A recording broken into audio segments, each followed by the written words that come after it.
Hai teman-teman, kembali lagi dengan Dr. Agrina, spesialis radiologi. Nah, apakah teman-teman suka merokok atau pemadat rokok? Nah, hati-hati jangan-jangan nanti teman-teman beresiko yang namanya PAD atau peripheral arterial disease. Apalagi sih dok, PAD itu?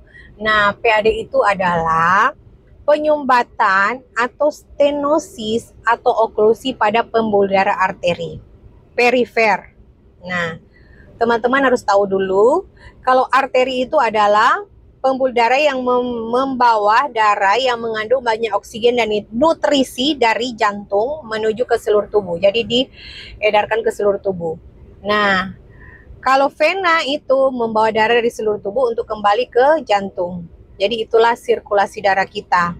Nah, arteri perifer itu contohnya pada daerah lengan atau tangan dan daerah pada tungkai atau kaki. Nah, jika suatu kondisi dia mengalami penyumbatan yang sudah saya sampaikan tadi, nah penyumbatan ini biasanya disebabkan oleh aterosklerosis namanya. Ya, teman-teman mungkin sudah pernah dengar. Nah, radang aterosklerosis itu radang yang disebabkan oleh karena radang atau inflamasi pada dinding endotel, pada dinding pembuluh darah, sehingga dia lama-lama terbentuklah plak. Akhirnya dia akan membuat pembuluh darah itu menyempit, ya.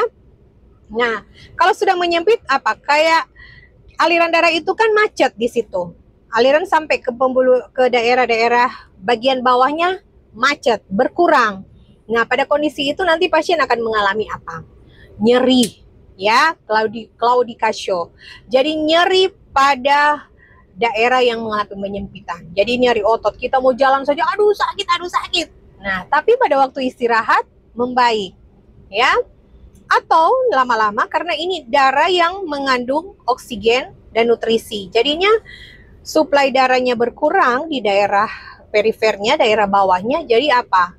Kadang-kadang sudah apa? Bersisi, kering, membiru, ya, membiru. Atau kalau pada kondisi akut misalnya karena emboli, tiba-tiba jadi dingin, ya.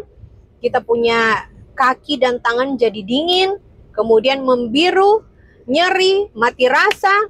Nah, seperti itu.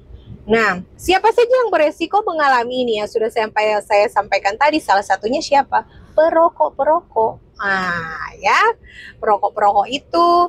Kemudian yang kedua misalnya orang yang sakit jantung, serangan jantung, kemudian hipertensi, diabetes, orang yang suka makan yang lemak-lemak jahat itu hati-hati itu ya. Jadi diet tinggi kolesterol. Nah, itu juga hati-hati. Ya, atau teman-teman yang sudah mengalami kegemukan. Nah, itu obesitas itu beresiko PAD. Nah, kalau teman-teman sudah mengalami ini, harus teman-teman segera ke dokter untuk segera ditindaki, diagnostik dan supaya dilakukan terapi dan tindakan yang paling pas untuk keluhan dari teman-teman. Nah, kalau untuk diagnostik radiologi itu ada beberapa pilihan. Antaranya pertama USG Doppler, ya.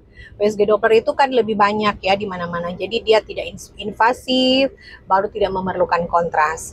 Tapi yang paling gold standar itu tetap yang angiografi, ya. Dia menggunakan kontras untuk lihat betul, jadi dimasukkan kontras untuk lihat betul pembuluh darahnya, di mana ada penyempitan atau ada penyumbatan akan terlihat di situ. Atau bisa dengan MRA, bisa, atau DSA, ya.